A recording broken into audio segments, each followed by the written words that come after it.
Bonjour tout le monde. Bon, aujourd'hui, il me tardait de vous faire cette vidéo. J'ai mis un peu de temps à vous la faire parce que j'avais besoin de prendre le temps pour être bien sûr de vous transmettre la bonne vibe et les bonnes informations. Et oui, je suis très heureuse de vous annoncer que on va dans les relations amoureuses vers quelque chose que peut-être on n'a jamais vécu. Peut-être qu'on va aller réellement, vers l'amour inconditionnel, l'amour profond. Inconditionnel veut dire amour profond, profond, profond, qui dure dans le temps. Jusqu'à présent, on vous a balancé tellement de vidéos. Et je le comprends parce qu'on est passé là par une période de changement dans l'amour énorme. Mais ça a été un tsunami, quoi. Avec toutes ces séparations, ces divorces, le Covid passant par là, toutes ces vidéos de manipulation, de coach love, de coach en séduction qui vous ont bien brouillé le cerveau avec leur stratégie à la con parce qu'on a tous été à un moment donné en détresse et en vivant des séparations compliquées venant de relations toxiques. Et oui, on a été tous dans des relations toxiques, enfin beaucoup en tout cas. Une petite partie se sont séparés de relations où il n'y avait plus d'amour mais pas toxique. Et d'ailleurs, ils restent en relation et ont une belle entente par rapport aux enfants. C'est simplement qu'il n'y avait plus d'amour. Mais on a vécu là beaucoup de séparations avec des divorces, de la perversion, enfin tout ce qu'il faut pour se batailler, pour dire que l'amour, ben, c'était nul quoi. Ça faisait peur. Ça faisait peur. Et oui, c'est une nouvelle génération qui se met en place et qui peut être bien meilleure que celle qu'on pense de nos grands-parents ou de nos parents. Alors moi j'ai 46 ans, donc je parle de ces générations-là. Il faut savoir qu'avant, on restait en couple, pas forcément parce qu'on était dans l'amour inconditionnel, c'était parce que c'était la règle, c'était comme ça. Autrement, on était mal vu par la société. Le divorce n'était pas acceptable, c'était un peu la honte et c'était vécu comme un échec de sa vie, de sa vie. Ça, c'est l'époque de nos parents qui ont lancé le divorce de ma génération, mes parents à moi, de ma génération, donc les 70 ans actuellement, 60. C'était eux qui ont lancé la génération du divorce et c'est que nous qui l'avons mis en place, d'accord? Nous, alors, je vous explique. Nos parents, c'est le lancement du divorce. Lancement. C'est-à-dire on commence à se dire qu'on peut divorcer. On commence, mais ils ne le font pas tous. Certains, pas tous. Et notre génération, ben, on l'applique.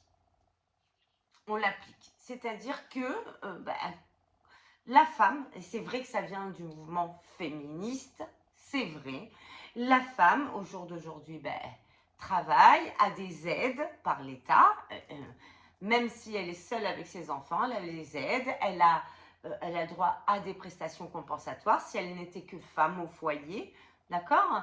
Aujourd'hui, la femme a le droit aujourd'hui, dans notre génération, elle a le droit de quitter son mari sans être jugée, traitée, traitée de je sais pas quoi, enfin, ça se fait pas, que vont penser les gens et tout ça. Aujourd'hui, bon, ben voilà. Donc c'est pour ça qu'on a eu une avalanche avec le mouvement MeToo, bien interprété, bien sûr, dans le sens où la femme a commencé à avoir vraiment sa voix et à ne plus accepter certaines violences du couple, s'est mis à travailler et ben, par rapport à ce mouvement-là, eh bien oui, le divorce se met en place. La femme a décidé de se rebeller. L'homme est complètement perdu dans ce mouvement-là. Et nos parents qui nous ont insufflé cette génération, leur génération, ont fait que nous, on a acté le divorce, ce qui fait qu'il y a plein de couples qui se sont séparés. L'homme aussi n'a rien compris à tout ça, bien évidemment. Le pauvre, lui, la femme qui était au foyer avant, ben, normalement devait se contenter de ça. Et l'homme travaillait, mais l'homme travaillait, c'était comme ça avant, l'homme au travail, la femme au foyer. Un peu, hein, comme ça. Et là, au jour d'aujourd'hui, ben, c'est plus acceptable. Donc les hommes se rebellent, ils se disent, putain, mais moi j'ai bossé toute ma vie. Ce que je comprends, hein, vraiment que je comprends. J'ai bossé toute ma vie pour apporter de l'argent au foyer pour que ma famille soit en sécurité. Et au jour d'aujourd'hui, ma femme, elle a pris un petit job et maintenant, elle veut me quitter. Elle veut me quitter. Alors que moi, j'ai fait mon job d'homme. Sauf qu'aujourd'hui, ben, la femme évolue et l'homme comprend plus. Et l'homme a peur, pour le coup, d'être avec une femme. Ce que je comprends aussi. Il ne comprend pas ce nouveau changement qui est acté actuellement, qui a été acté, mais depuis quelques années, hein, ça a acté, hein, on va dire que ça fait 10 ans que ça s'acte. Et là, c'est une évidence. Puis en plus, il s'est rajouté à ça le mouvement MeToo, ce qui fait que ce mouvement MeToo a fait un revers sur l'homme, où l'homme, au jour d'aujourd'hui, ben, il a peur de la femme. Ce qui se comprend aussi. Parce que les femmes ont disjoncté aussi. Parce que cette position-là, elles ne l'avaient jamais réellement vécue. Et aujourd'hui, elles la vivent. Et elles ne sont pas parfaites. Mais là, ça y est. Enfin, elles n'étaient pas. Là, ça y est, j'ai l'impression qu'on commence à avaler tout ça, la femme et l'homme. On commence à avaler que les relations amoureuses ont changé. De part et d'autre. La femme, mouvement MeToo, l'homme, revers de la situation, peur de la femme, plus envie d'engagement, plus envie de rien. Vivons seuls plutôt que de vivre ça. Je pense que là, ça commence à... Les personnalités commencent à se tempérer. Chacun est allé dans les sites de rencontres. On vu que c'était pourri, les sites de rencontres. Alors, pour les hommes, ils tombent sur des femmes fragiles, fragilisées ou fragiles. Fragilisées, je dirais plus. Qui savent même plus où sont leurs repères, leurs cadres. Parfois même, comment dire, qui s'amusent des hommes, parce qu'elles pensent avoir un pouvoir sur l'homme, qui s'en amusent. Pas forcément des femmes en couple, c'est rare, ça existe, mais c'est rare en pourcentage. Mais qui se victimisent, beaucoup. Sur les sites de rencontres, ben, les hommes sont plutôt mariés. Dans les statistiques, c'est 50 à 60% d'hommes mariés ou en couple. Qui sortent aussi de relations abîmées par une femme, donc qui sont un peu perdus. Et ben, des charros, tout simplement, qui veulent juste un plan cul. Il y en a certains. Très peu d'hommes sérieux, comme très peu de femmes solides. Très peu d'hommes solides, très peu de femmes solides. Dans cette période, avant cette accalmie actuelle dont je vous parle, avant cette période-là, il y a eu en plus un étalage de vidéos de coach love, de coachs en séduction qui ont fait leur business pour nous apprendre à tous des stratégies de manipulation pour pouvoir récupérer son ex, attirer l'homme qu'on convoite, etc. Stratégies qui sont horribles, horribles, quand je dis horribles, qui ont enlevé tout le naturel, que ce soit chez l'homme ou chez la femme, le naturel de la rencontre, et qui sont que des stratégies de business pour que chaque coach et chaque love coach gagne leur vie. C'est du business, tout simplement pour vous garder.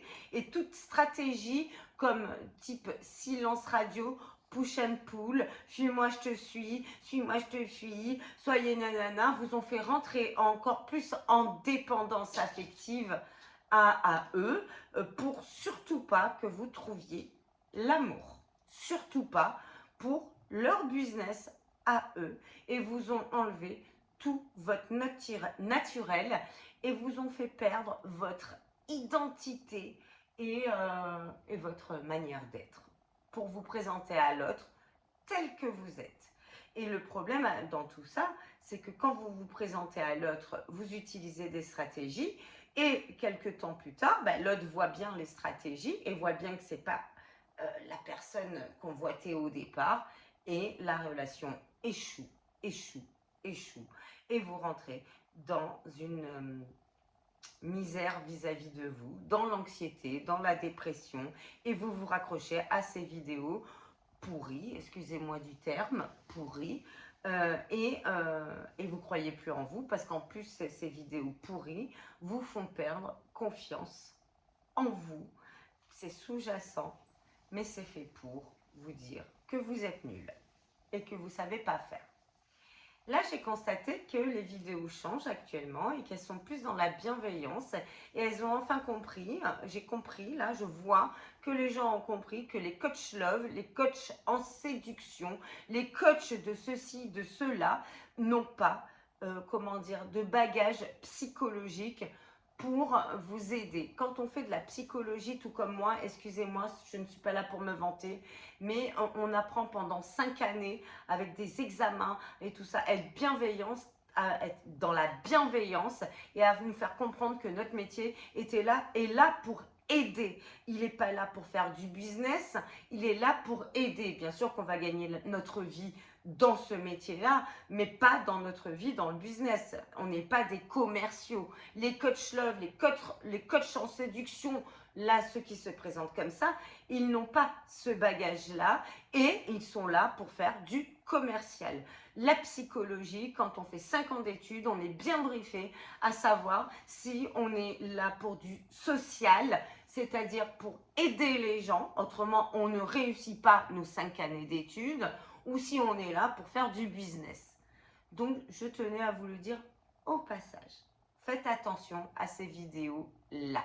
Bien qu'il y a certains psychologues que je vois qui disent qu'ils sont psychologues cliniciens, mais ils ont décidé d'être influencés par les coachs en séduction pour faire leur business. Mais bon, c'est pas cool, moi je trouve. Moi personnellement, j'ai 1000 et quelques abonnés. Si j'en ai 1000, je suis contente. Si j'en ai 2000, je suis contente. Si j'en ai 30 000, je suis encore plus contente. Mais franchement, le but, c'est d'aider.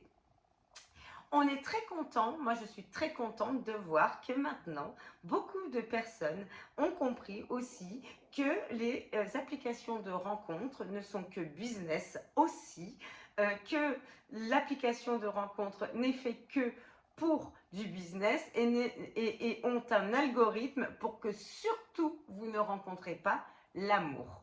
Et je suis très contente de voir que les gens comprennent ça, et petit à petit s'en délestent pour aller dans la vraie vie, dans d'autres activités, pour voir le monde, pour exister sans ce virtuel-là qui vous amènera toujours pareil à de la dépression et de l'anxiété si vous ne savez pas les utiliser, ou si vous y restez trop longtemps. Je suis ravie de voir tout ça. On nous inculque la peur de l'engagement, et maintenant, moi j'ai envie de vous dire que je crois que ça y est. Si on enlève ces vidéos à la con de Coach Love et de machin coach en séduction, si on enlève les applications de rencontres et qu'on va vers le monde extérieur et qu'on décide de ça, non pas que dans les soirées, hein, je dis partout, et qu'on sort de chez soi, eh ben, on va pouvoir enfin rencontrer des personnes saines, qui ont une vie et qui sont remplies. Alors, pour tomber dans le véritable amour, évidemment, il va falloir se remettre en question et se remettre beaucoup en question après ce qu'on a subi de nos relations toxiques. Beaucoup remettre en question son ego. Déjà apprendre un peu à vivre sans l'autre et pas dans la dépendance affective, pas être que utile à l'autre, être utile à soi aussi et pour faire une chouette rencontre, il faut quand même un minimum avoir des bases et s'aimer un minimum dans sa personnalité, écouter sa petite voix qui nous aime plutôt que sa grosse voix qui nous dévalorise. Donc il faut quand même un minimum ça. Ensuite, une rencontre se fait au départ. Alors, je vais vous raconter un peu les 5 étapes pour arriver à l'amour, le véritable amour. La première étape, c'est l'amour où on se rend. Enfin, c'est la première étape, c'est quand on se rencontre et qu'on ressent, je sais pas, un truc. Alors, c'est une vraie rencontre, hein, c'est pas une rencontre virtuelle, hein, on est d'accord. Hein. Tout ce qui est virtuel n'est pas rencontre. Je parle de la vraie rencontre, moi. Mais on ressent un petit truc, hein, un truc vrai. C'est dans le corps que ça se passe, cette première rencontre. C'est dans le corps. C'est dans le regard de l'autre, dans les yeux. C'est quelque chose qu'on ne peut pas forcément expliquer, mais qui nous donne envie de revoir la personne. Dans la vraie rencontre. Ça donne envie.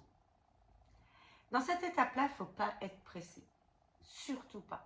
On n'est pas là pour vite. Il faut prendre le temps. On peut rencontrer une personne un soir, se dire « Ah, c'était chouette, j'ai aimé partager ça » et la revoir un mois après. Il faut surtout dans cette étape-là, y aller doucement et pas y aller à fond.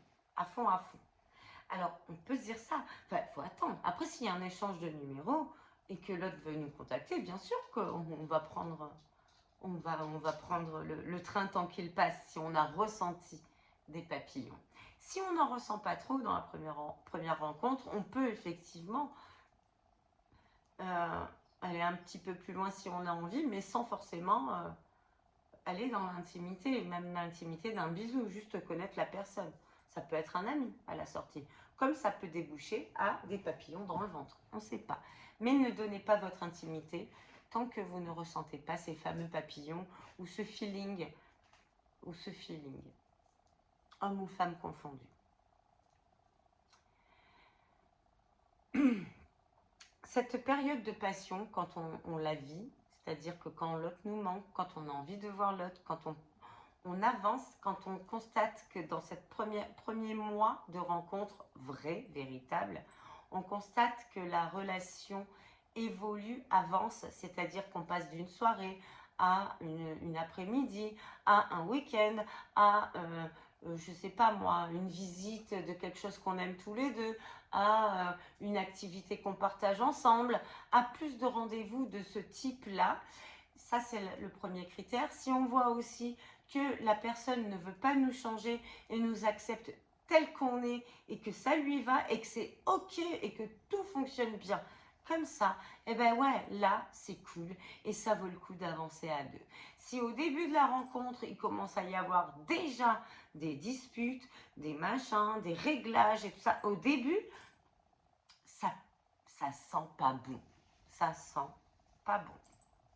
Même si on met en place des choses, mais qu'il y a des reproches, des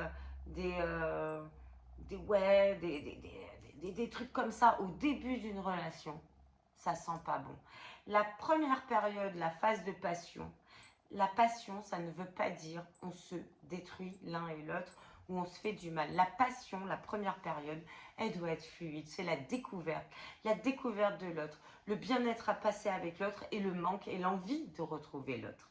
Et c'est ça qui est chouette. C'est ça qui est chouette. Si la première période s'est fait de disputes et de réglages, la relation n'ira pas bien loin et sera toxique. Je vous le dis, ceux qui ne veulent pas le croire, tant pis pour eux, je vous le dis. Les femmes disent, parce qu'il y a eu un combat homme-femme pendant des années là, la femme contre l'homme, l'homme contre la femme, c'est la faute de l'homme si ça marche pas l'amour, c'est la faute de la femme si ça marche pas l'amour. Le gros problème vient de la femme, le gros problème vient de l'homme. Bon, ben maintenant ça, il faut arrêter. Ok? Il faut arrêter. C'est pas le gros problème, c'est pas, on n'est pas en politique, on n'est pas entre deux partis, on est l'homme, la femme. Et l'homme et la femme peuvent se compléter et faire un truc, un feu d'artifice ensemble. C'est pas la faute de l'homme ou la faute de la femme. C'est qu'à un moment donné, l'homme et la femme ont décidé d'être contre. Ben maintenant, il faut qu'ils se rassemblent. Et c'est l'homme avec la femme qui va faire quelque chose de beau dans la relation. D'accord? Ça, je vous en parlerai dans une prochaine vidéo. Première phase, la passion. Passion doit être fluide. Deuxième phase, au bout de, allez, 1 an, 2 ans. D'accord? 1 an, 2 ans. C'est la phase de désillusion, où on va se confronter un peu, où on va se rendre compte que l'autre n'est pas parfait, que l'autre, il a des différences avec nous, qu'il y a certaines choses qui ne vont pas, surtout si on habite ensemble.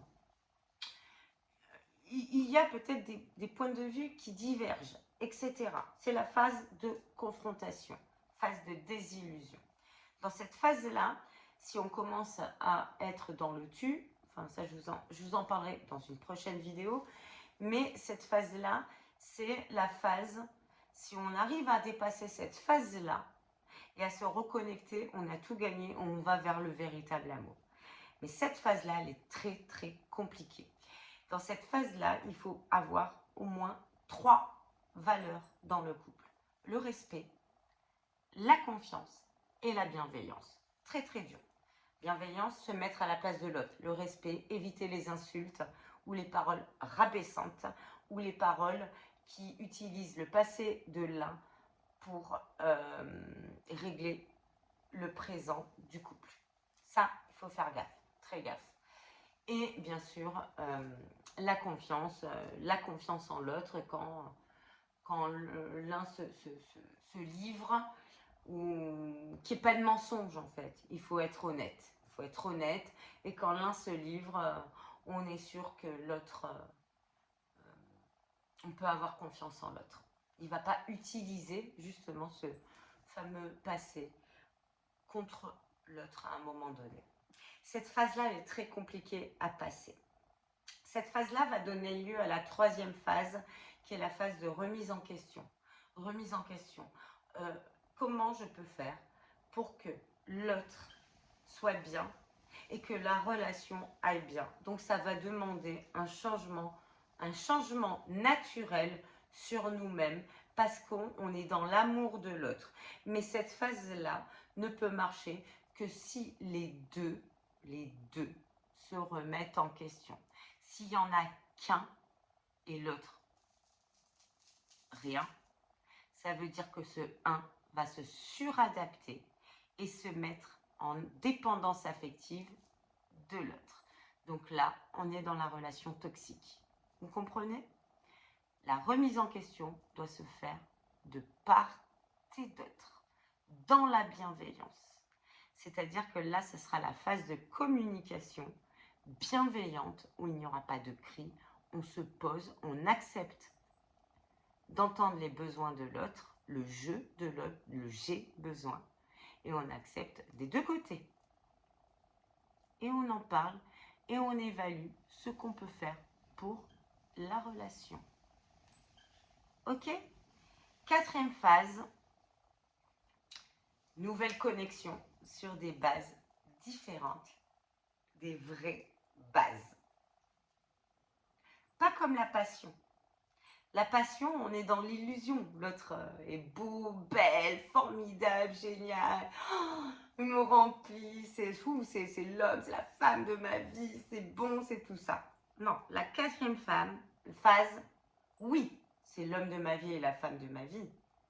Mais c'est beaucoup plus solide parce qu'on connaît l'autre. Vraiment, dans ses qualités et ses défauts, on connaît tout et on a appris à s'adapter mutuellement et à apprendre de l'autre et à aimer l'autre dans ses qualités et ses défauts et on se complète. On forme une équipe solide face au monde. La base, c'est le couple et on devient des barrières solides, mais solides, hein. Quand je dis solide, c'est solide envers nos amis et envers nos enfants pour bien les élever. Cinquième phase, amour profond. Voilà le véritable amour. Alors dans cette cinquième phase, il y aura des phases de passion. Attention, c'est l'amour ultime. Des belles phases de passion. Il y aura des désaccords, mais pris d'une manière saine et sereine, sans excès de colère, avec du respect, dans l'écoute, dans la bienveillance de l'autre. Et on mettra les choses à plat. Il y aura des désaccords. Il y aura peut-être un peu de... mais toujours sans aller plus haut que la limite de l'autre, la limite du respect. Ça, c'est l'amour le plus puissant. Et ça se voit dans des couples rares de personnes âgées qui se regardent avec un œil amoureux et avec beaucoup de bienveillance. Donc moi, je pense qu'on va y arriver à ça. Et j'en suis même persuadée. Et je trouve ça génial. Voilà, je vous ai tout dit. Si vous avez aimé cette vidéo, vous pouvez liker, ça me fait plaisir et puis ça me donne envie de continuer ce sujet-là, par exemple, parce qu'il y a plein d'autres choses à savoir. Je peux faire une petite série sur des techniques, enfin des choses à vous dire, des petites choses à vous dire pour vous aider à arriver jusque-là, parce que c'est pas évident, attention, hein, ça demande vraiment d'être dans l'être et pas dans l'ego. Ça demande, enfin, il faut un peu des deux, un peu des deux, un juste milieu entre les deux. Mais ça demande vraiment d'être dans l'être, d'aller là. L'ego doit y être pour mettre la limite, mais l'être doit être là pour mettre la bienveillance. Donc je peux vous faire une série là-dessus. Après, je ferai une série pour les enfants, pour vous aider à mettre un cadre solide pour vos enfants. Vous pouvez liker, vous pouvez commenter, bien sûr, commenter, partager pour ceux que ça intéresse de votre entourage. Et surtout, si vous me voyez pour la première fois, bien sûr, et que vous avez apprécié ma vidéo et le contenu, abonnez-vous. En tout cas, je vous embrasse très très fort. Je fais des gros bisous et puis je vous dis à bientôt. Bisous.